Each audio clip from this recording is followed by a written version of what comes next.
Magandang araw, Pilipinas. Narito ang mga pangunahing balita ngayong Lunes, ika-2 ng Pebrero, taong 2026.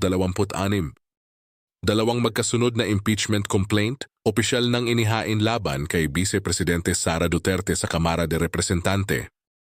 Habang ang reklamo laban sa Pangulong Marcos, idineklara namang sufficient inform ng House Committee on Justice. Isang malakihang dagdag presyo sa petrolyo sasalubong sa mga driver bukas. Diesel tataas ng mahigit piso kada litro. SEC nagsampa ng kasong kriminal laban sa Villar Land Holdings at mga opisyal nito dahil sa umano'y market manipulation. Mahigit 200 pasahero, matagumpay na nailigtas mula sa isang naghihingalong sasakyang pandagat sa karagatan ng Basilan. Mainit ang tensyon sa loob ng batasang pambansa ngayong araw.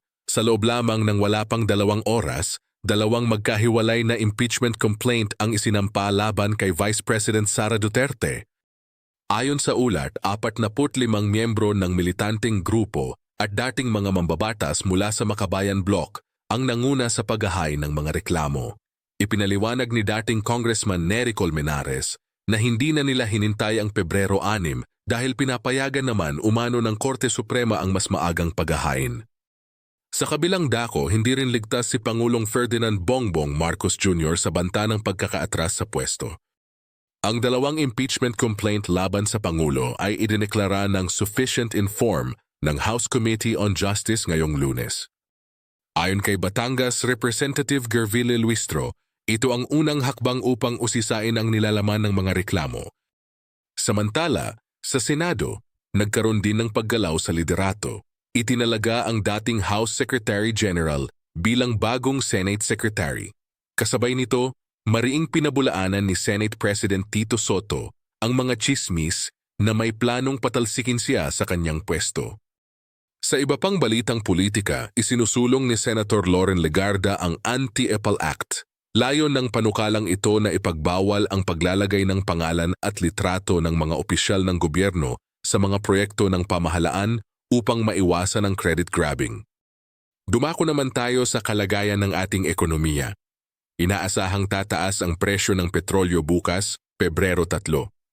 Ang diesel ay tataas ng 1 piso at 60 sentimo, habang ang gasolina ay magkakaroon ng dagdag na 80 sentimo kada litro. Ito na ang ika-6 na sunod na linggong pagtaas para sa diesel. Sa gitna ng mga hamong ito, nananatiling optimistiko ang pamahalaan. Ayon sa isang ministro, inaasahang muling sisigla ang ekonomiya sa 2026 na may target na hindi bababa sa 5% growth. Ang manufacturing activity sa bansa ay umabot din sa 9-month high nitong nakaraang Enero. Gayunpaman, babala ng Bangko Sentral ng Pilipinas, ang patuloy na pagtaas ng presyo ng bigas at langis ay maaaring magpainit muli sa inflation rate ng bansa. Sa mundo ng korporasyon, nahaharap sa mabigat na akusasyon ang Villar Land Holdings Corporation. Nagsampa ang Securities and Exchange Commission ng kasong kriminal laban sa kumpanya at mga opisyal nito para sa umano'y market manipulation at insider trading na naging sanhi ng pagkalito ng mga investor. Nangako naman ang kampo ng mga Villar na sasagutin ang mga reklamong ito sa tamang forum. Magandang balita naman para sa mga consumer ng kuryente dahil inaprubahan na ng regulator ang extension ng gas power supply contract sa pagitan ng Meralco at First Gen hanggang Hunyo. Isang malalaking operasyon ng pagsagip ang naganap sa Basilan ngayong araw. Mahigit 200 pasahero ang nailigtas mula sa isang barko na nagkaroon ng aberya sa dagat. Sa kasamaang palad, sa isa pang insidente sa Basilan, 3 pang bangkay ang narecover ng Coast Guard mula sa nangyaring trahedya sa Lancia kamakailan.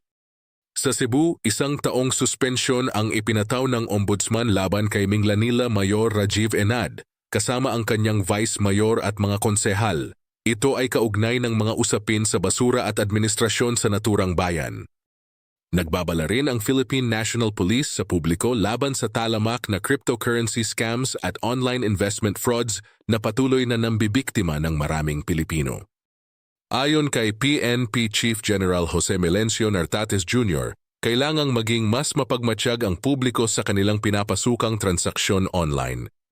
Sa kalusugan, hinikayat ng mga eksperto ang mas mataas na antas ng pag-iingat laban sa Nipah virus. Sa katunayan, ang Cebu City ay naghahanda na rin para sa banta ng naturang virus upang maiwasan ang pagkalat nito. Sa ating balitang sports, patuloy ang pag-arangkada ng ating tennis star na si Alex Ayala. Lalapit na siya sa WTA Top 40 bago ang kanyang laban sa Abu Dhabi Opener. Sa entertainment, isang karangalan para sa bansa ang tagumpay ng film theater artist na si Marco Paglia na nagwagi ng Grammy Award para sa Best Musical Theater Album. Sa usaping turismo, naging maugong ang ulat na nalampasan na ng Pilipinas ang Thailand pagdating sa ambag ng turismo sa GDP ng bansa. Ayon sa mga ekonomista, ito ay patunay ng masiglang pagbangon ng ating mga lokal na destinasyon. At yan ang mga balitang aming nakalap para sa araw ito.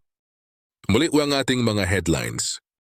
2 impeachment complaint laban kay VP Sara inihain na. Presyo ng langis tataas bukas. Tagumpay ng mga Pilipino sa sining at sports patuloy na ibinibida. Tanan, ang impormasyon ay kapangyarihan kung ito ay gagamitin sa katotohanan. Ako ang inyong tagapagbalita, nagpapasalamat sa inyong pagtitiwala.